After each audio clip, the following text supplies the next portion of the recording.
So bago tayo magpatuloy, allow me to just very briefly lang po, babasahin ko po yung ating devotion for today. Ang pamagat niya ay The Power of Gentle Touch. 1 Thessalonians chapter 2 verse 7, sabi po dito, "But we prove to be gentle among you as a nursing mother tenderly cares for her own children." Okay, so dito po makikita po natin that God communicates through human beings, no, sa pamamagitan po sa atin. Kaya bilang mga massage therapists, mahalaga na naiintindihan natin na tayo yung channel ng pagmamahal ng Diyos. Kaya maging maingat tayo sa ating ginagawang pagmamasahe. Yun po. Ibig sabihin po noon, huwag tayo maging bara-bara. We give them the best massage that our clients deserves. Yun po yun. Yun yung palaala po sa atin para sa araw na ito. Tayo manalangin. Panginoon, maraming maraming salamat po muli at kami narito po sa inyong pong harapan. At as we continue on our journey together, sa aming pong pag-aaral, sa aming pong paghahanda, buksan niyo po ang aming pong puso't isipan upang sa gayon ay marami kaming matutunan sa araw na ito. Maraming salamat. We pray for those who still coming in. And may you also give us a good internet connection, Panginoon. Maraming salamat. Lahat ng papuri ay binabalik namin sa pangalan ni Jesus. Amen. I hope everyone or all of you were able to take your diagnostic test. And one way po rin ito para you would be more familiar doon sa ating mga gagawin in the later days, yung mga quizzes and even your final exam. Kasi po ang inyong final exam ay gagawin po natin diyan po sa ating pong website. So for today, we would be embarking now sa unang chapter o unang module na ating pag-aaralan, no? So ang pamagat ng ating talakayin sa araw na to ay fundamental concepts of massage therapy. Yan. Ano po ba ang ibig sabihin po ng fundamental? Pag sinabing fundamental, ito ay patungkol sa payak. Ito ay patungkol sa basic, no? Yung mga bagay na naisin ng DOH na maintindihan natin patungkol sa pagmamasahe. Okay, ang ating learning objective ay ang sumusunod. Number 1, for you to be able to gain knowledge about the history of massage. You will have an idea, no? Although medyo ano lang tayo, brush strokes lang yung gagawin po natin. Hindi natin talaga tatalakayan yung in-depth na patungkol sa history ng pagmamasahe. And ito yung magsimula noong unang panahon hanggang sa kasalukuyan. At pangalawa, for you to be able to comprehend, maunawaan po ninyo yung kung ano ang epekto ng pagmamasahe at maging yung mga bagay patungkol sa indication or contraindication. Pag sinabi nating indication, ano yung mga pagkakataon na recommended ng DOH, yung ating pagmamasahe, at ano naman po yung mga pagkakataon na hindi po nire-recommend ng DOH. Huwag nating kalilimutan lahat ng ating talakayin mula sa simula hanggang sa katapusan, ito ay nakaangkla sa kagawaran ng pangkalusugan. Ito ay nakaangkla sa kanilang naisin na, na malaman natin, ma-internalize natin, at yun yung ating mga bagay na gagawin. Okay. Pangatlo, for you to be able to have a ma-distinguish po natin ano yung pagkakaiba nung tinatawag nating wellness massage as against the therapeutic massage. Yan po.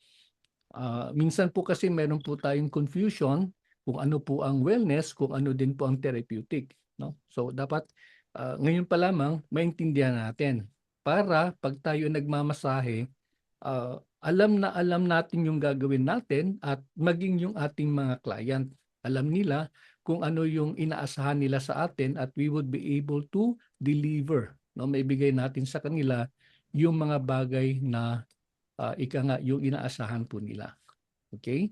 So, right now, I will be discussing with you yung ano ba yung mga ibang katawagan, no? And we have several here. Number one is Ayurveda. Ito po yung Sanskrit term po ng tinatawag po natin na tinatawag po na Ayur. Ang ibig sabihin po ng Ayur, this is an Indian term meaning life, no? And Veda is about knowledge. Like what we said kanina, contraindication refers to the presence of a disease or physical condition that renders the usual manner of therapy undesirable. Ibig sabihin po noon, yun nga nabanggit natin kanina, yung mga instances na hindi po nire-recommend. Nire-recommend po yung pagmamasahe.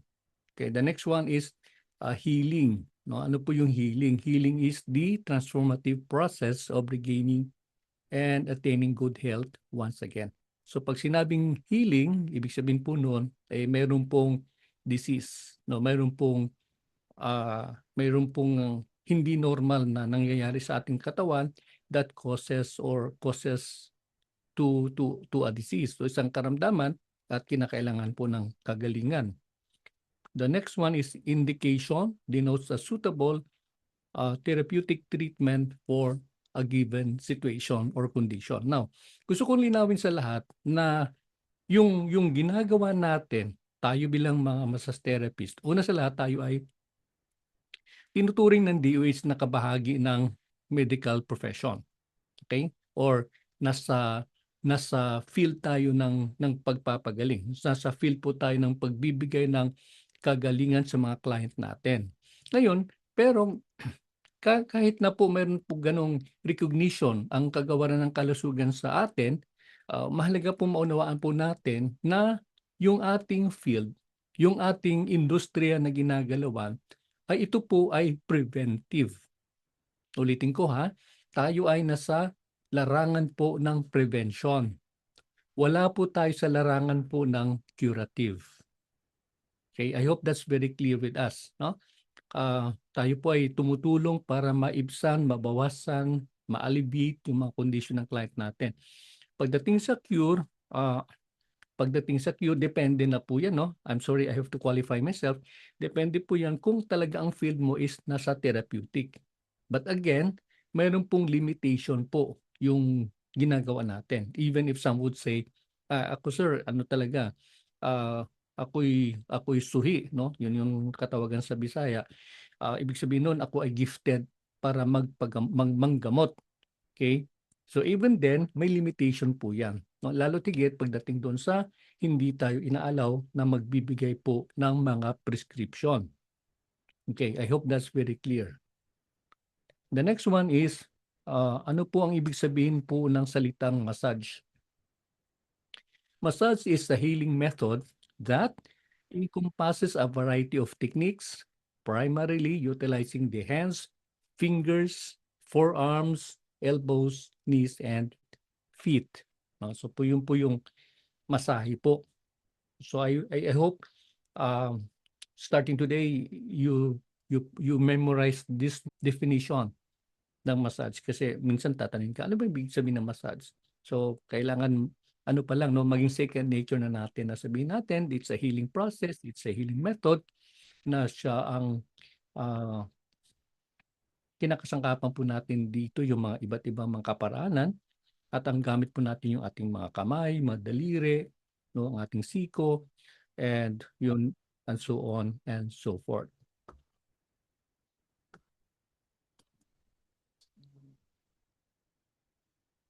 Massage is derived from the Arabic word masa. Ibig sabihin po nun ay to touch, to feel, handle. Pero kung susuriin mo maigi, marami pong ika nga derivative yung salitang massage. No? May iba't iba pong mga lingwahe na kung saan ay nagsimula. Maaring nagsimula po ang salitang masahe. No? But one of those is yung sinasabing Arabic word na masa. Ibig sabihin ay hinihipo, no? Pinakakaramdaman at hinahandle. Okay, the next one is about effect ng masahe. The first one, dalawa yung effect ng masahe. We have the miscellaneous effect, no, which encompass a range of massage outcomes that is psychological in nature. Okay. Yung isa naman ay physiological, ibig sabihin nun may kinalaman sa katawan. This pertains to activities that impact organs and systemic functions irrespective of any specific disease. So dalawa po yan na tandaan po natin na effect. One is physiological, another one is the miscellaneous or the psychological effect. Okay? So ulitin ko, pag physiological, physical po yan. Ibig sabihin po nun, minasahe mo yung kamay, nagkaroon agad na makita nating effect nung masahe natin. No? At yung isa naman ay yung miscellaneous or psychological. Ibig sabihin po nung minasahe mo yung client, nung una medyo mukha siyang pasas, maya-maya po ay nagmukhang ubas, no? Ang pakiramdam niya ubas na siya. So yun po yung psychological effect po ng ating masahe. Right now, proceed po tayo sa patungkol naman sa history ng masahe. And marami pong mga literature nagsasabi na ano po na talagang nanggaling po sinaunang panahon pa po, no, 3,000. In fact, here we can see na yung Ayurveda, ito ay isang uri ng panggagamot sa India na nanggaling sa India, ay umabot na po ng mga 3,000 taon ang nakalilipas. Ganun po katagal. Ano po, sa China din po, meron din po siyang ganung pong karanasan, no? The others would say, kasi po yung mga monks na galing sa India pumunta po sa China, and then when they proselyte the people there, dala-dala din po nila yung kanila pong traditional healing methods. In here, yung traditional Chinese medicine naman po o TCM, ito naman po ay halos alinsabay nung ating Ayurvedic medicine, no? Ito po ay dito po nagkaroon po ng sariling kaparaanan ang mga Chinese kung paano po sila manggamot. Kaya dala-dala na po 'yan hanggang ngayon, no? Meron din po silang yun nga, yung TCM na 'yan nakarating na po maging sa atin dito sa Pilipinas. I do not know if you're familiar with PITAC, yung ating sangay ng pamahalaan na may kinalaman po sa alternative medicine. At isa po sa mga modality na kanilang inaaral at ina-apply na itinuturo po sa mga kliyente po ng PITAC yung TCM, Traditional Chinese Medicine. Okay? So ang pinaka textbook na ginagamit po nung patungkol po sa TCM na ito ay yung sabi nga po dito Huangdi Nijing. Ito yung The Yellow Emperor's Inner Canon, no? And yun po ang isa sa when it comes to massage, ang very very common and very popular sa China hanggang sa ngayon ay yung tinatawag na Tuina. No, ito po yung uri ng pamamasahe na nanggagaling po ng Tuina. And if I remember it right, nung ako po ay nag-aaral pa po sa Japan, when I was taking my master's degree in public administration, nag-aaral po ako ng Japanese shiatsu on the side, no? Nag-enroll po ako sa isang school.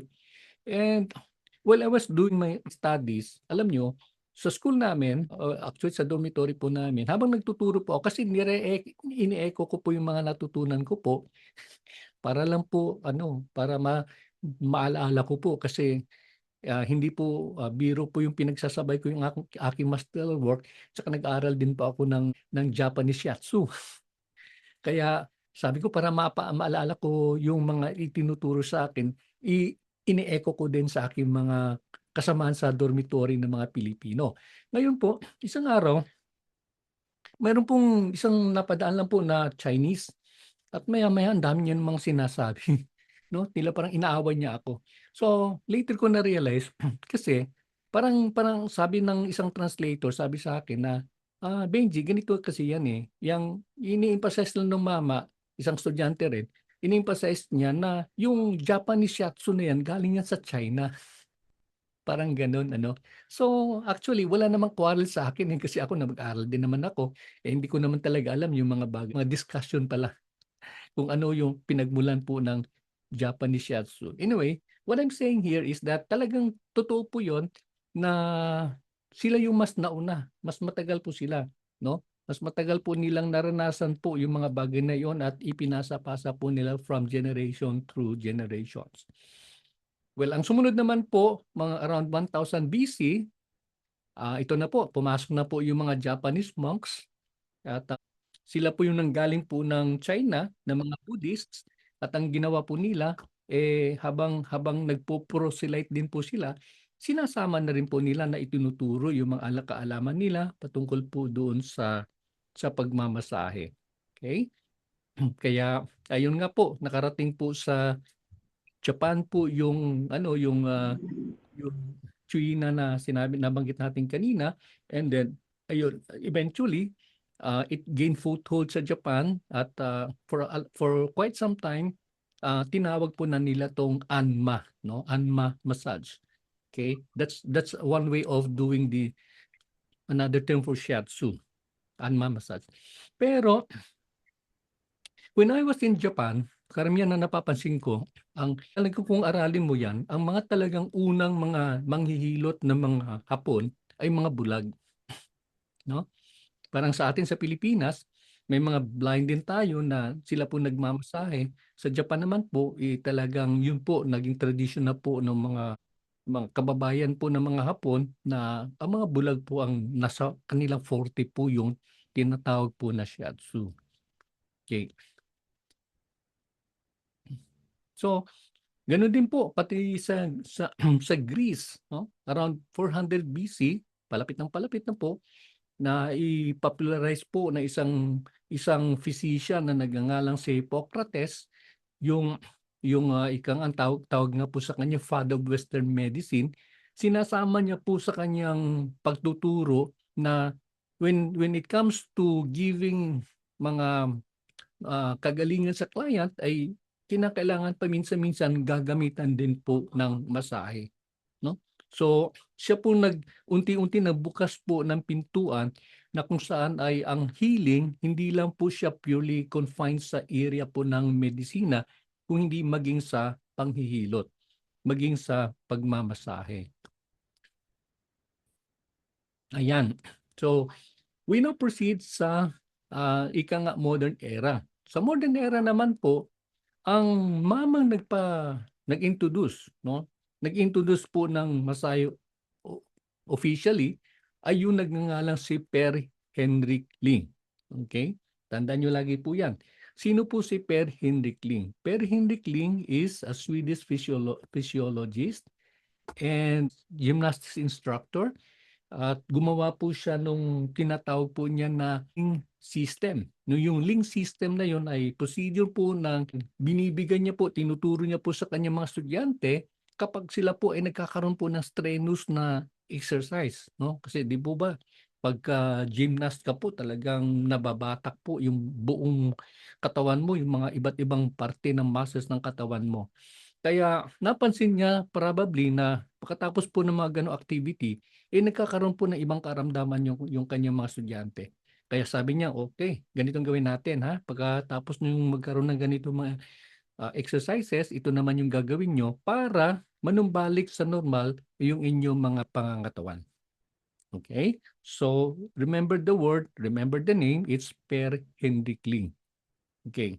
Tandaan nyo din po na kasi po minsan nagkakaroon ng confusion sa mga estudyante ko. Akala nila si Per Hendrik Ling ay Chinese. 'Di ba? Yung pangalan niya kasi parang Chinese sounding name. But technically at sa totoong buhay, siya po ay isang Swedish. Okay. Ngayon meron po siyang kapartner.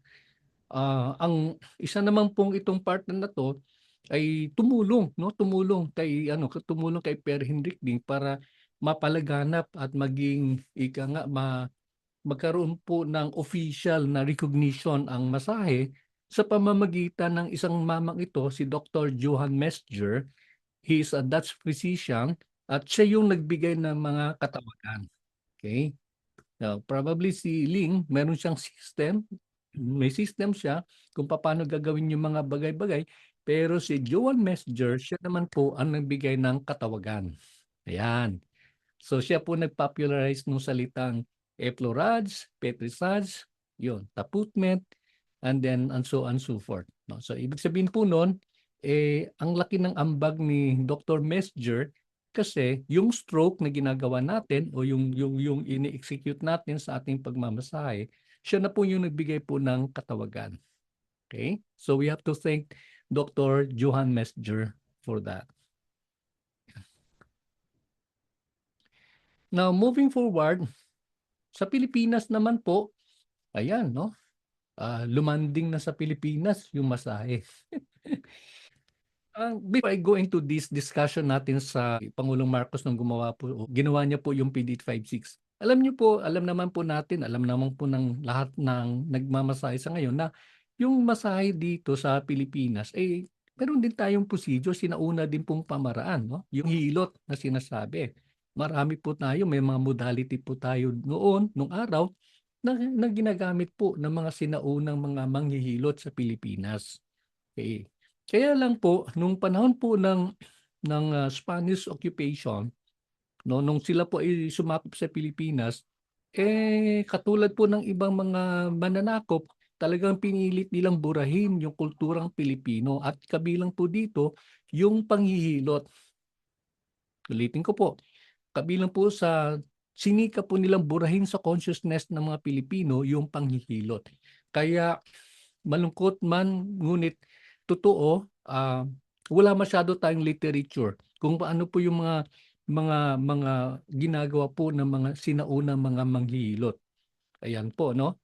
Pero tuloy-tuloy po yung pasa-pasa po na tradisyon, ika nga, pagdating sa panghihilot, panggagamit, no, panggagamot, ano yun, yung pantatandok minsan, no, may mga iba-ibang paraan eh. Halimbawa, kung tayo po ay natuklaw ng ahas, meron pong tandok tayong ginagamit, yung mga ganun, yung mga kaparaanan po ng sinaunang panahon po yon. Okay, now, moving forward, 1975, ayan, um, yung si Pangulong Marcos ay gumawa po siya ng isang presidential decree at ito po yung tinatawag na Presidential Decree 856 and this is also known as the Code of Sanitation of the Philippines, no? So yung Code of Sanitation na ito dito po sa mapapansin po natin sa Section 13 ng decree na ito ay mayroon pong provision patungkol po sa pagmamasahe.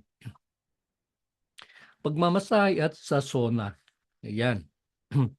Ah, kung tingnan natin yung history kasi bakit isinama po siya dito kasi nung unang araw, nung mga early 70s, uso na po yung masahe.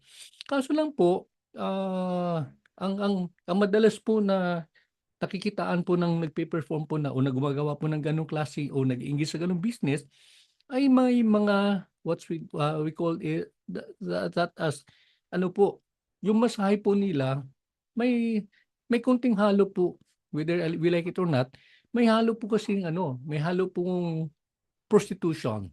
Okay? I'm sorry to say that, no? Kasi halimbawa, ito na lang, no, para doon sa mga nakakaalala pa po. Diyan sa Quezon Avenue, okay? Sa Quezon Avenue, ewan ko lang kung may iba sa inyo na nakakaalala po. Meron po isang spa diyan, ang pangalan niya po ay Maalikaya. Okay. Maalikaya. I do not know if still existing today. Maalikaya po 'yan, pero ang unang pangalan po talaga niyan ay Maharlika. Okay. Okay. So ang Maharlika po, kilalang-kilala po 'yan sa masahe at sa sauna. No, ibig sabihin po noon, yung mga kliyente pupunta po roon, magsusona, yung iba, type nila magsona, nagsusona po sila. And by the way, yung sauna po, yun po yung paraan ng, di ba, bago ka mamasahiin, maliligo ka muna, no? At ang sa sauna establishment po na concept, meron po nag-assist sa iyo na maligo. Yan. No? So ito yung mga white naka-short ng puti ng mga kababaihan, sumasama po sila doon, no? Hinahagod po nila yung mga kliyente sa pagpapaligo. Ewan ko lang kung yung iba sa inyo ay naka-witness po ng ganito. Kasi sa ngayon, bihirang-bihira po ang may mga sauna, no? So yun po yung sauna bath, no? Kaya pansinin niyo po sa PDET 56, yun po very clear po kung ano po yung actually dinistinguish po nila yung massage parlor doon sa sauna establishment. Sa parlor, massage parlor, masahe lang po yun. Okay, dito naman sa sauna, ito na po na meron pong pagpapaligo ng client and then pagkatapos noon ay pumupunta na po sa masahe. Ngayon po, nung time na yon, bago po na ni Marcos ito, ni Pangulong Marcos, ni dating Pangulong Marcos, naging notorious po kasi yung mga parlor na yan doon sa tinatawag na extra service. Ulitin ko ha, naging notorious po yan kasi yun nga po, dahil po sa extra service. Okay? I remember sa aking karanasan sa Jensen, meron po isang lugar po diyan na sa baba po ay barbershop, sa taas po ay kaya yung tinatawag na parlor. Pero kapansin-pansin, madilim sa iba, sa itaas, no? So parang ganon. Kaya I will not speculate kung ano nangyayari, pero bakit madilim na madilim yung area na yon? Yung mga gusto magpamasahe. Parang ganon. So, sorry. So, yun yung dahilan kung bakit probably sinama na no ni dating Pangulong Marcos na magkaroon po ng particular na regulasyon sa pagmamasahe. But that was a long time ago. Kaya habang tumatagal, na-realize din po ng DOH sandali. Para medyo sinauna na yung ating yung ating ika nga, yung ating paraan po ng pagmamasahe, pagre-regulate ng masahe. Dahilan po na wala pong karagdagang batas patungkol sa pagmamasahe. In fact, wala po talagang specific na batas na isolated o purely para sa pagmamasahe sa ngayon. Kaya ang ginawa po ng DOH ng kagawan ng pangkalusugan sometime in 2010, nag-release po sila ng Administrative Order 2010-0034. Ulitin ko po. Ito po ay EO 2010-0034. Ano po ang layunin po ng EO 2010-0034? Ito po ay upang i-amend yung Implementing Rules and Regulations or IRR ng PD 856. Okay?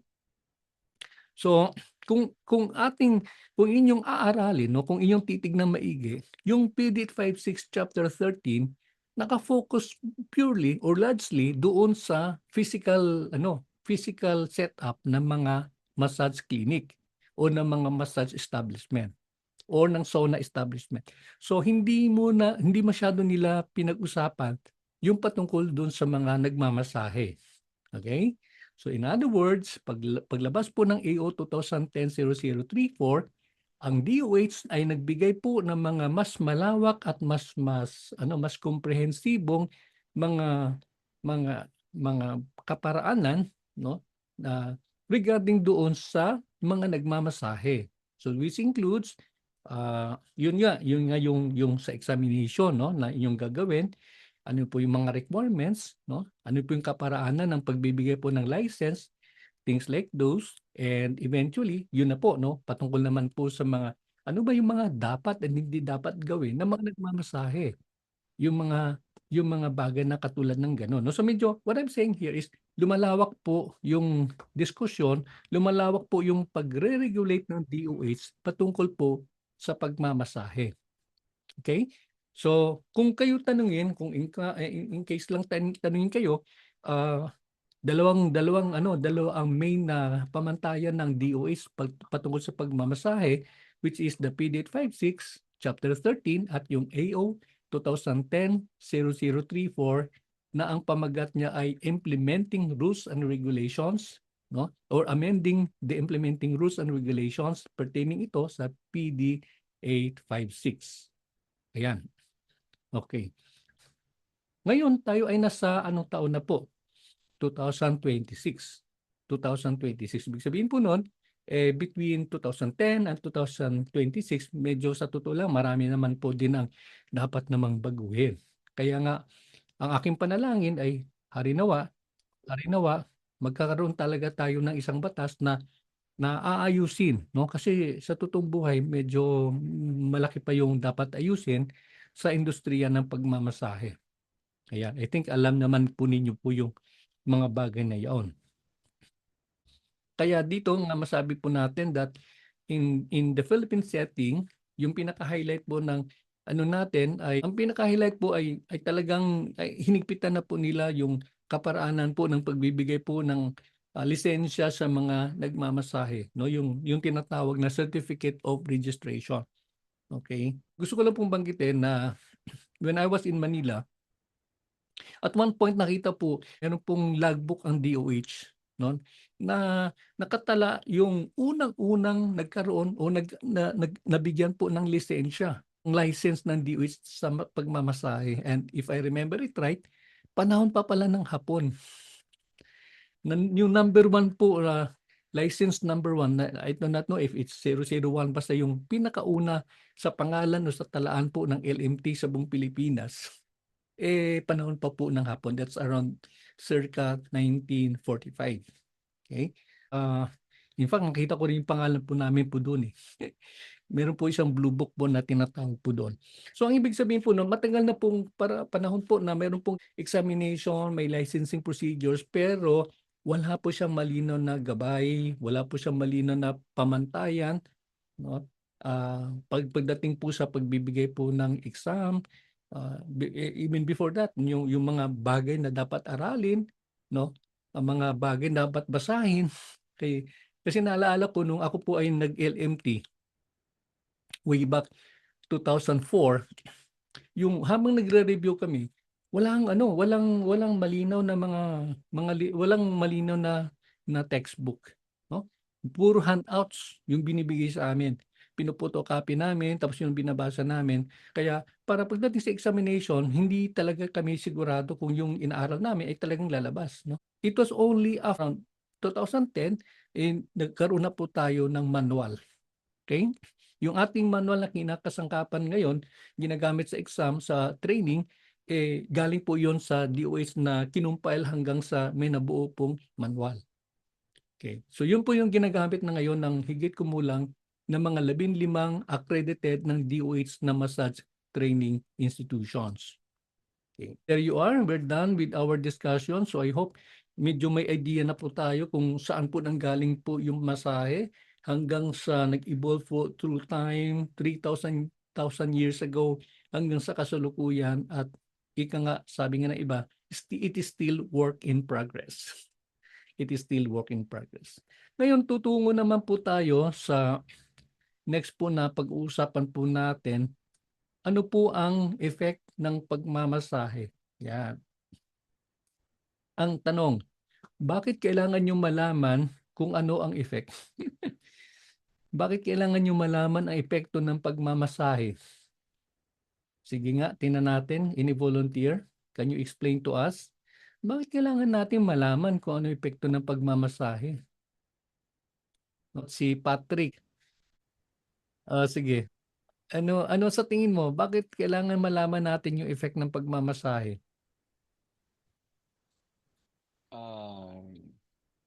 Sir, para sa sa akin lang sir, para malaman natin kung ano ang dapat natin ah i anong type of massage na kailangan natin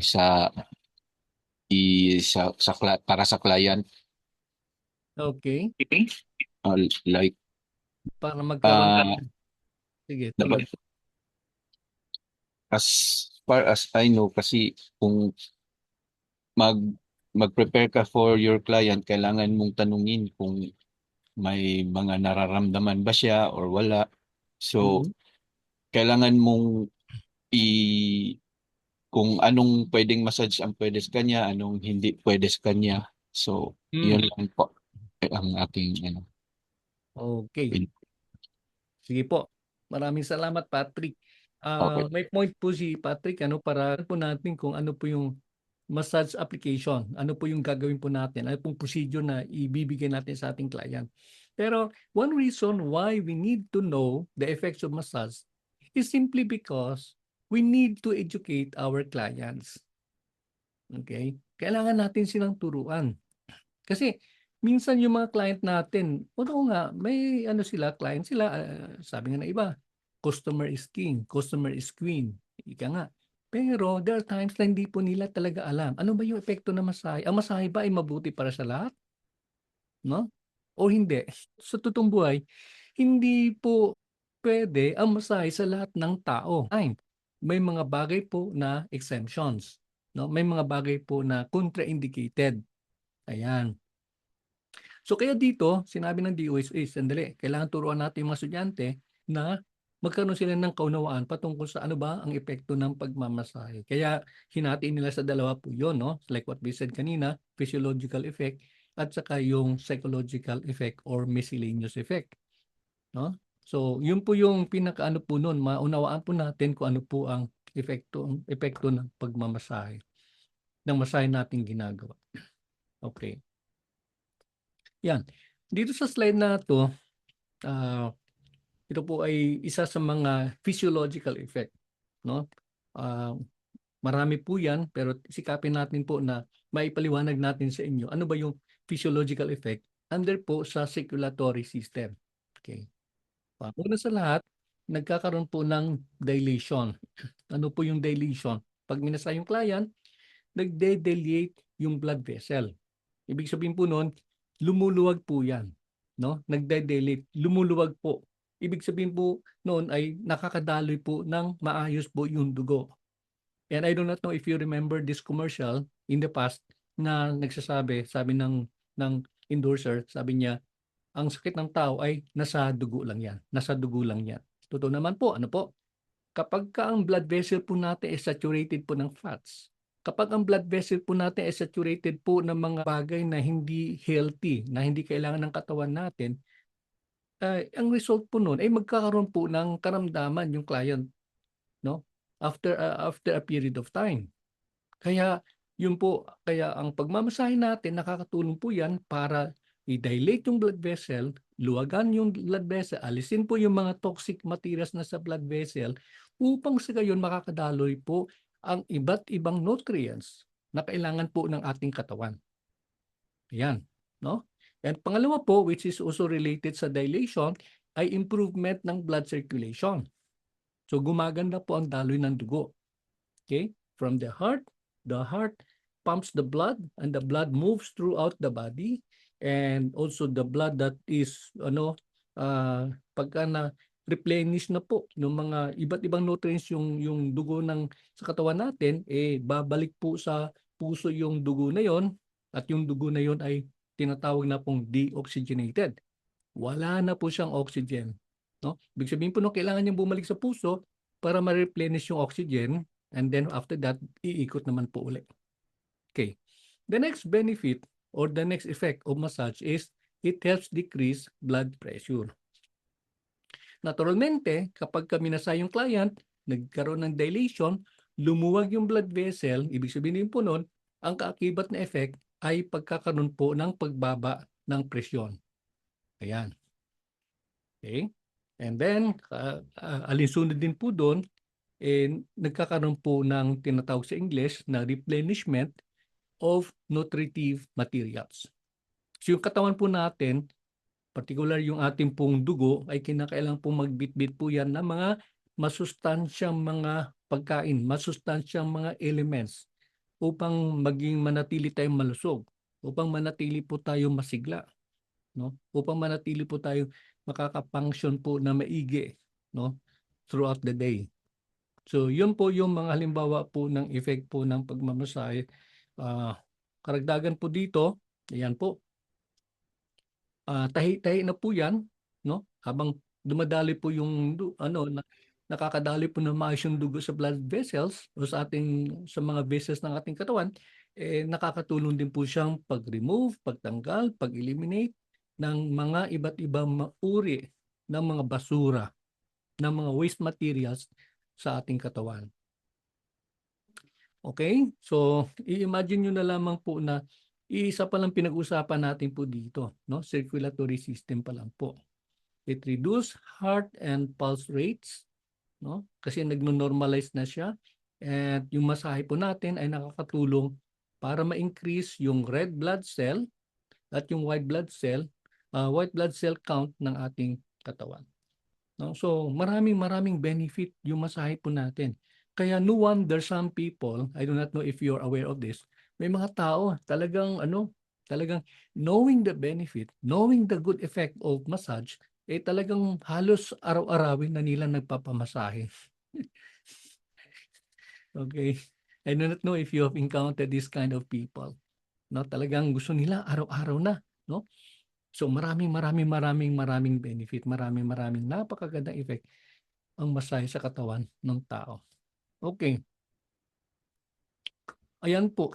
Ang sumunod naman ay physiological effects sa lymphatic system. So lymphatic system, ito po ay patungkol sa pagdaloy po ng mga lymph, no? Ito po yung kung saan ay kung yung later on pag-usapan po natin, medyo naging advance po tayo dito sa system although we haven't touched on the anatomy. Pero makikita po natin na akaakibat ng circulatory system habang umiikot po yung dugo sa katawan ng tao, may umiikot din pong liquid na ano po, na meron pong specific function.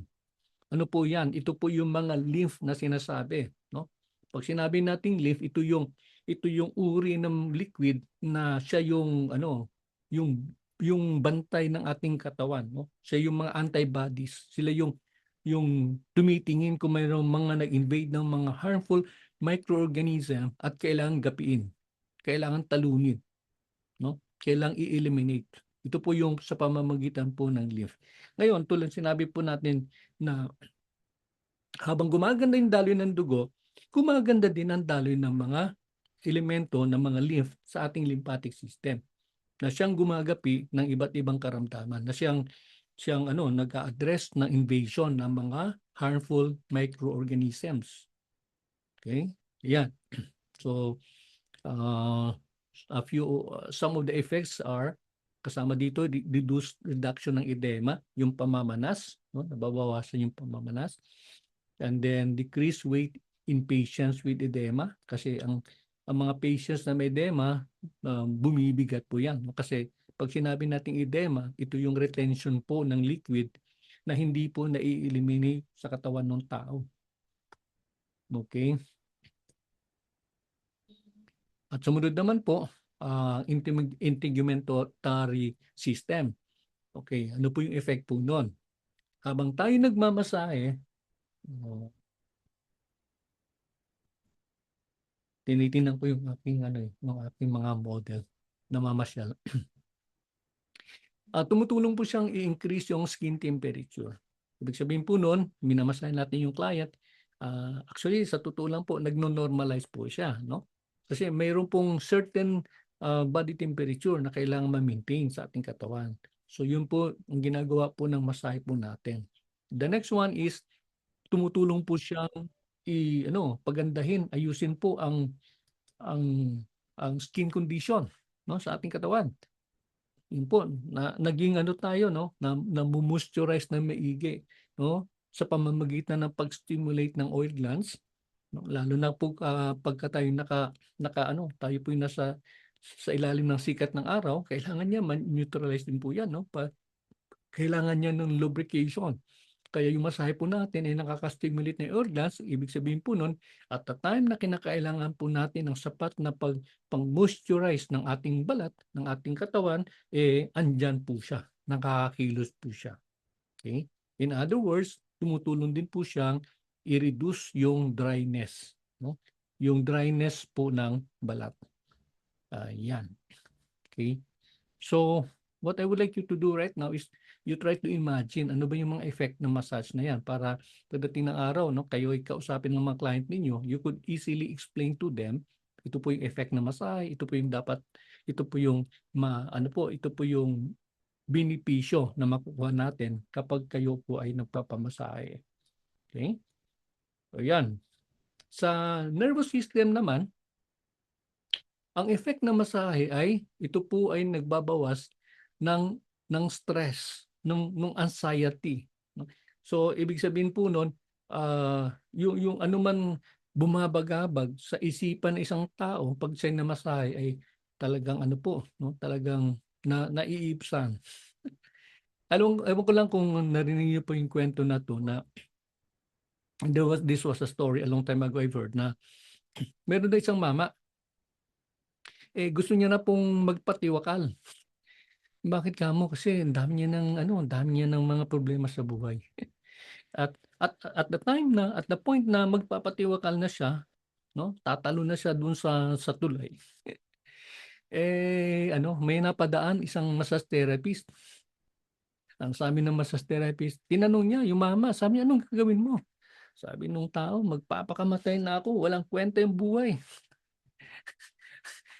Eh, anong sabi nung massage therapist, sabi niya, "Wait, wait, wait, sandali, sandali.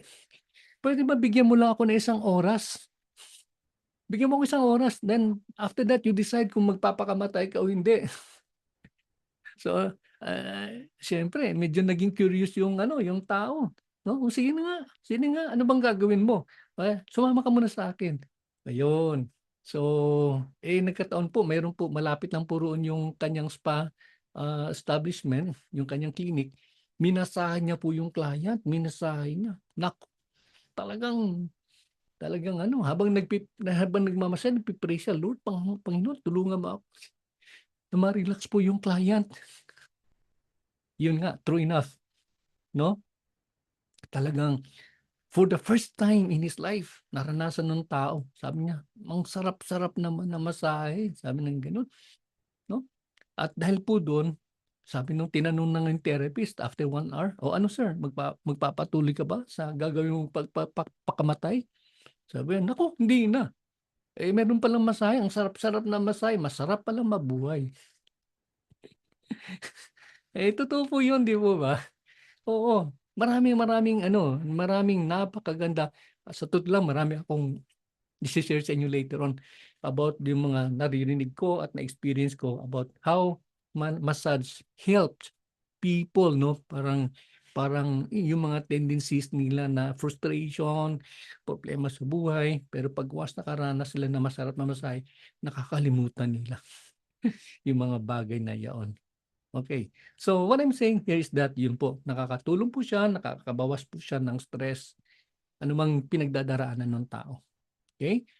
And also, it helps improve the ability to relax. It helps improve the ability to relax. So yung client natin, pagka regular na siyang namamasahe, nagkakaroon na po siya ng kakayahan na ma-relax yung kanyang sarili. Okay? It decreases beta wave activity. Oh, yung mga may mga tao minsan 'di ba hyper sila, hyperactive, 'no? Yun nakakabawas po yun, nani-neutralize po siya, okey? And then yung delta wave naman, ito yung kakayahang magpahinga, yung tulog, 'no, nai-increase, 'no? Nagkaroon siya ng kakayahan na ma-relax at makatulog ng mahimbing. And also it activates the sensory receptors. Ano naman po yung sensory receptors? Ito yung ability ng katawan natin na maramdaman at mag-react sa mga pangyayari sa paligid, 'no? Ano tayo, sensitive yung ating ano, mga tawag nan, yung mga nerve endings po natin, 'no? Kaya madali tayong makaramdam, madali tayong makapag-react adequately over a certain situation. Ayan po. Tuloy pa rin po tayo sa physiological effect ng sa ating sa katawan ng ating client. Ayan, sa endocrine system naman po tayo. 'Pag sinabi nating endocrine system, ito may kinalaman sa mga iba't ibang mga chemicals na kailangan ng katawan ng tao upang siya ay lumaki, maging productive, yung kanyang katawan ay ma-develop ng gusto, things like those, 'no? Number one here in the list is it helps increase dopamine level. Pag sinabing dopamine level, yung kanyang kakayahan, ito yung nagpo-produce siya ng ano, ng chemical na tinatawag niyang dopamine. Nakakatulong po siya para maano yung effect ng depression, ng stress, ma-neutralize. Okay? Magkaroon ng relaxation. Again, parang katulad din po sa nervous system. It increases the serotonin level. Ito naman po yung dati kung ang client natin ay madali siyang ano ba 'yun, masaktan, yung yung madali siyang mag-react sa pain. Pero habang tumatagal, habang nai-improve at nagkakaroon ng adequate level of serotonin sa isang tao,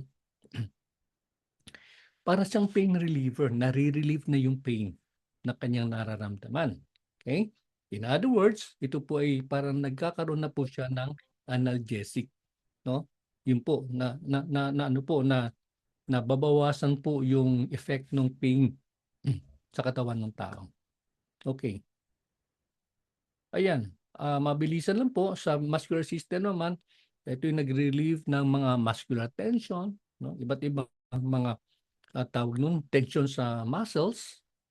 O, in other words, nare-relax po siya and nababawasan po yung muscle soreness,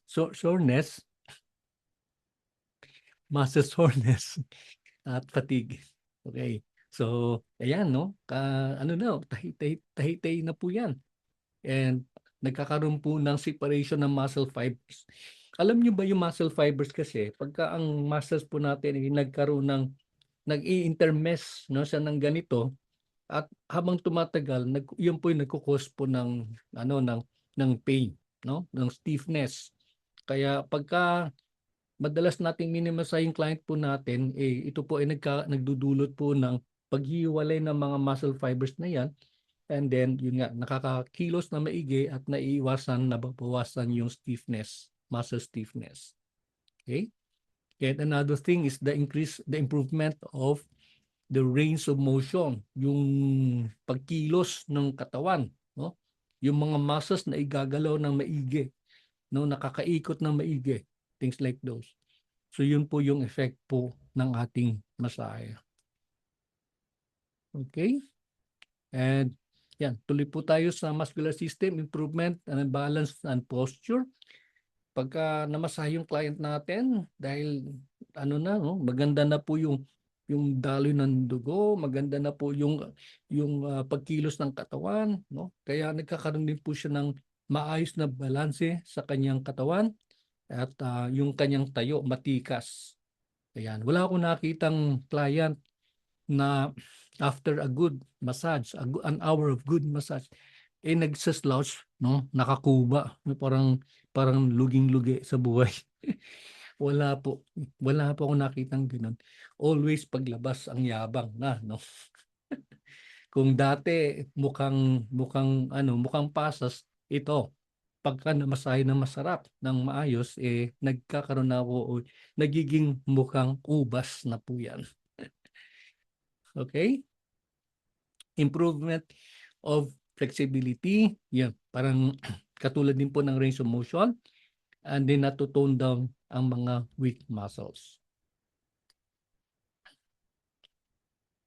Yan, sa respiratory system naman, no, ito naman patungkol doon sa paghinga, na babawasan yung respiratory rate, no, nagno-normal. The normal cycle per minute ng ating respiratory rate ay nasa 15 to 20 CPM. Ayan. So naaayos po 'yan, no? Pagka sobrang bilis at sobrang bagal, that means something is wrong with the body. Another thing, it helps strengthen the respiratory muscles and nababawasan po yung atake ng asthma. Kung ang client po ay meron pong asthma, no, asthmatic po yung client, nababawasan po yun. It helps increase blood discharge from the lungs. Ito po yung plema, no? Nababawasan po. Kaya napakaganda po ng effect ng masahe. Sa digestive system naman, ito po yung improvement ng colon, nabawasan yung constipation, and then yung mga intestinal gas, nare-relieve po yun, and na-stimulate po yung digestion. Ayan. Sa urinary system naman, increase in urine output. No? So yung ihi ng client natin is, di ba? Siguro naranasan nyo yun pag kayo nagpamasahe. Maganda yung masahe, very relaxing. Maya-maya naiihi na po kayo. Yun po yung effect po nun. Isa po yun sa mga effect. And then improves the excretion of metabolic waste. So pag sinabi natin metabolic waste, ito po yung mga basura, mga toxic material sa katawan natin na kinakailangang ma-eliminate. No? So yun po yung tulong po ng masahe po natin. Okay, so there you are. Yun po yung ating discussion for today about well, of course, as we have said kanina, yung history ng pagmamasahe. And ano po yung effect ng masahe. Hindi na, bukas na natin pag-usapan patungkol naman po kung ano ang miscellaneous o psychological effect ng massage. So do you have any questions so far? Meron ba kayong gustong itanong, gustong linawin? Sir, excuse me. Yes po. Sir, good afternoon. Opo, Kasi nag-start na po kayo mag-lecture. opo. Ang concern ko po sana kung pwede na makuha po yung manual para po mas maganda po yung pag-aaral. Opo. Kailan po kaya makukuha yung manual, sir? Opo. Actually, inaayos na po natin. Sandali po ha. Mag-out lang muna Po. ako dito. Actually, I'm still waiting for the others no kasi isang order na lang sa UP yung ating pong manual. Sa ngayon kasi sa totoo lang medyo basics pa naman ito so Opo. hindi masyado siya alarming pero expect naman po ninyo anytime i-ano na natin, i-place ko na yung order ng manual para ma-distribute na namin po sa inyo. No, so at the moment kasi tumatanggap pa rin ako ng order para isahan lang po yung shipment. No, kasi medyo magastos kasi kung butal-butal yung shipment ng ating mga manual. Okay? Thank you, sir. Opo. Okay, Doc. Anything Sir, else? sir, Yes, may ma'am. question po ako, sir. Opo, si Sir, Roque. okay, Opo. kasi ilang beses sa isang buwan or sa isang linggo pwedeng i-massage yung client. At totoo po ba na, kasi ito based on my own experience sa client ko, sabi ko sa kanya ng doktor, kasi meron siyang osteoarthritis. Sabi niya, Opo. i-prevent daw yung pagpapamasahe dahil daw nakakatigas ng muscle. Totoo po ba yun? Ganito. Number one, sa unang tanong mo, ano ba yung frequency? Yun yung frequency. Ano ba yung frequency ng masahe kailangan o pwede sa client? Actually, wala namang sabi nga hard and fast rule regarding sa frequency. Kasi number one, siyempre i-consider ng client yung fee. Diba? Siyempre may bayad din po yan. Wala naman unless kung mahal mo sa buhay yung pamamasaya, kahit araw-arawin mo yan, wala namang problema. Pero yung client, diba, sisingilin yan eh. Kung kaya niyang afford niya, pwede. Pero the question there is, pwede ba yung araw-araw? Pwede ba yung araw-araw? Ang sagot ko diyan, hindi pwede. Hindi pwede. Parang katulad po na nag-bodybuilding, di ba? Yung mga nag-weights, yung weight training natin, kailangan ng day of rest. Habang nag-weights ka, nabibreak yung mga muscles. Sana, andun sa lamesa, sa may dito. Nagbi-break yung mga muscles. So kailangan ng rest yan para mag-restore and then makapag-recover. Okay? So the same is true with the massage. Kung ang client natin ay kaya niyang kaya niyang magbayad ng every other day, then yun, i-recommend natin. Huwag natin i-recommend sa kanya na, o sige, pwede araw-araw akong bahala sa iyo. Ayun, kawawa yung client, no? Kawawa yung client. Okay? Tayo masaya tayo, busog tayo kasi marami tayong pera, pero kahit natin maging counterproductive po sa kanya. So yun po yung sagot sa unang tanong. Kung pwede naman po ideal sa akin, ang ideal is once a week or twice a month, no? Yun po yun. Pero kung talagang addict sa massage, meron ako naririnig na addict sa massage eh. Pag addict sa massage, i-suggest natin every other day. Ayan. Okay? Yung next question, yung statement mo kanina, medical condition kasi yun eh, no? Yung arthritis ba yun? Osteoarthritis. Gusto kong linawin sa lahat.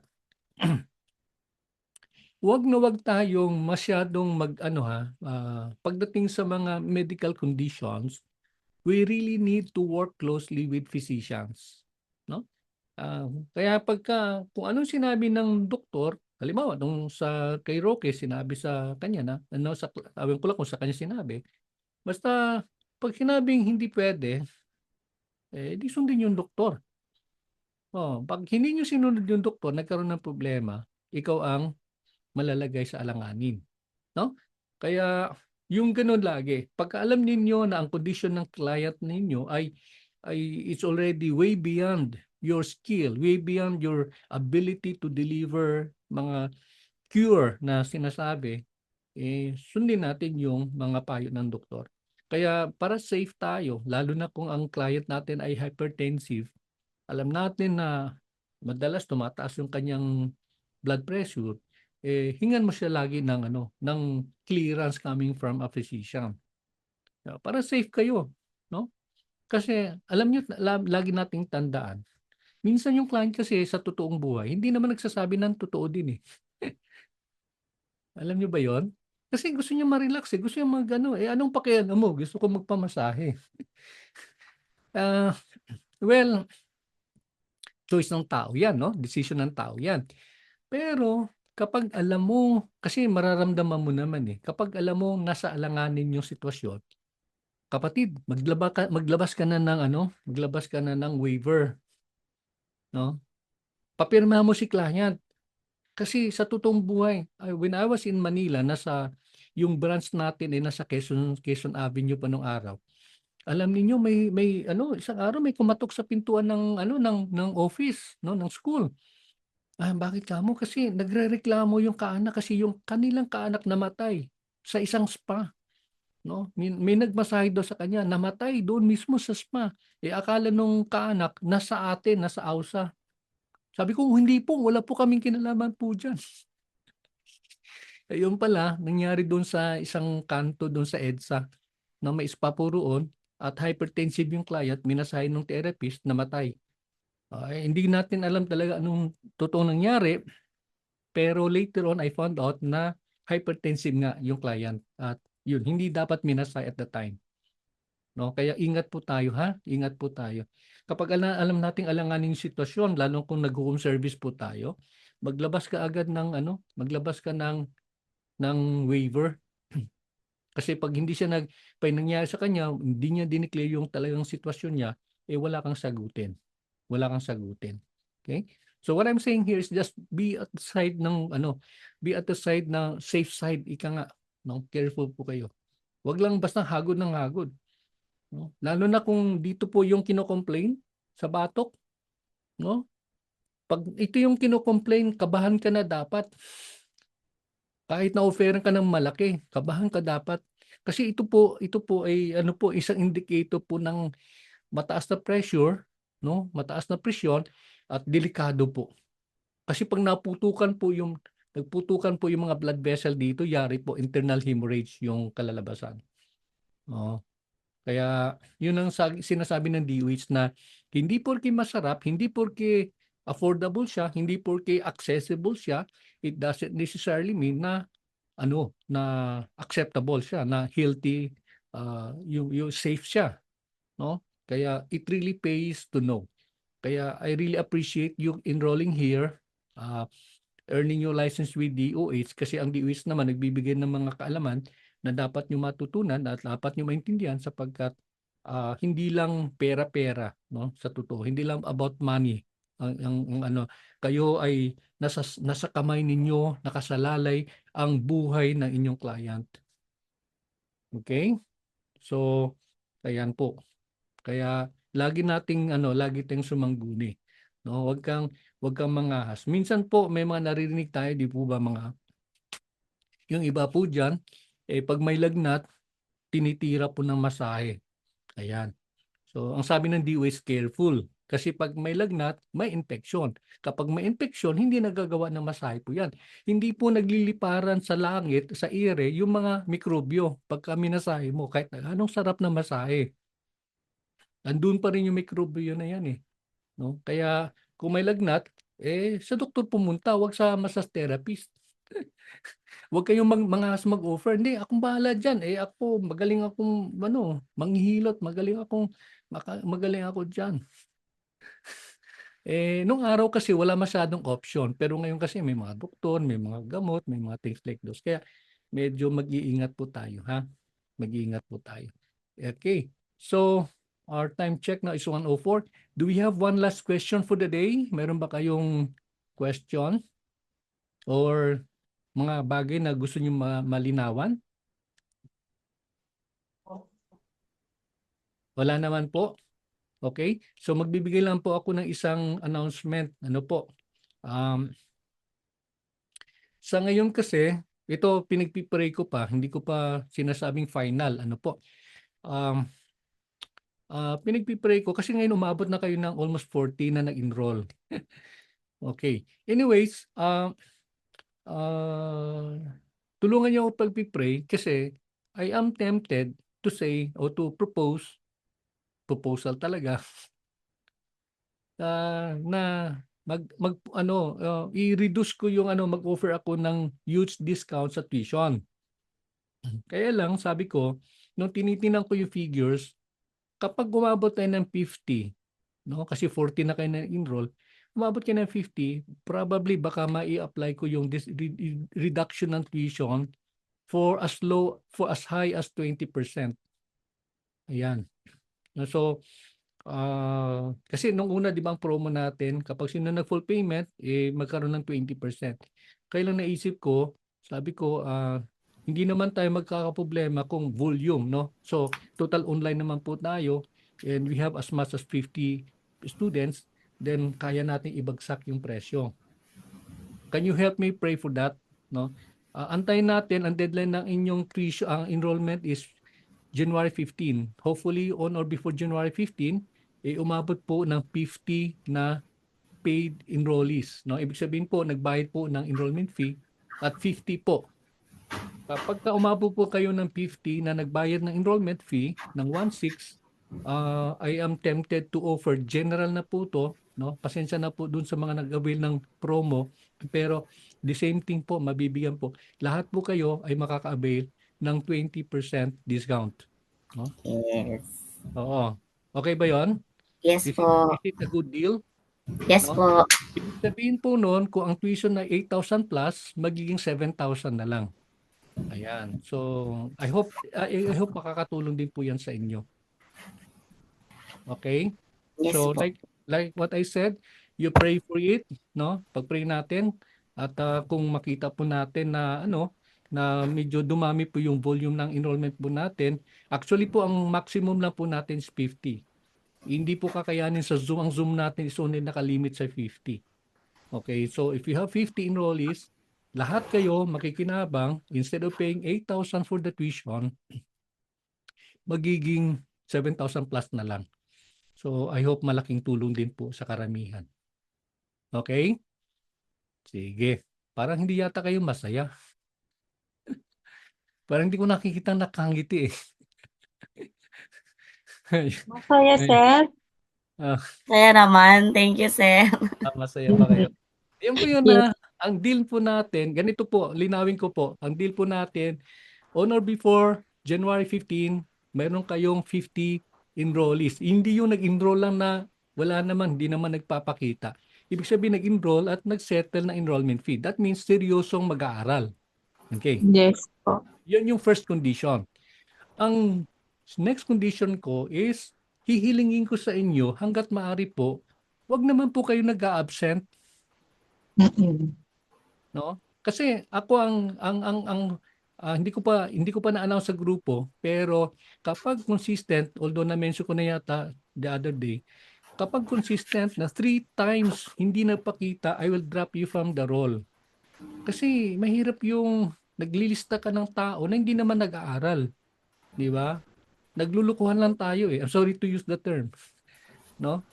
Naglulukuhan lang tayo. Kaya kung nag-enroll, mag-aaral. Mag-aaral, mag-lisensya. No? Kasi this is one way to help improve the massage industry. Pag lalo mas madaming license, mas maging professional tayo, mas maging maayos yung kalakaran ng ating industriya. No?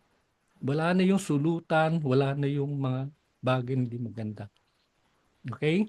So again, ulitin ko po, you pray for it, and we pray for it, and hopefully on or before January 15, umabot kayo ng 50. Yung 50 na yun ay talagang solid na estudyante na mag-aaral, seryoso sa training, and then yun po yung basis ko for announcing after January 15 na okay, kapatid, mga kasama, mga estudyante, wala na magbabayad ng 8,000, maging 7,000 na lang. So that would mean lesser yung yung alalahanin.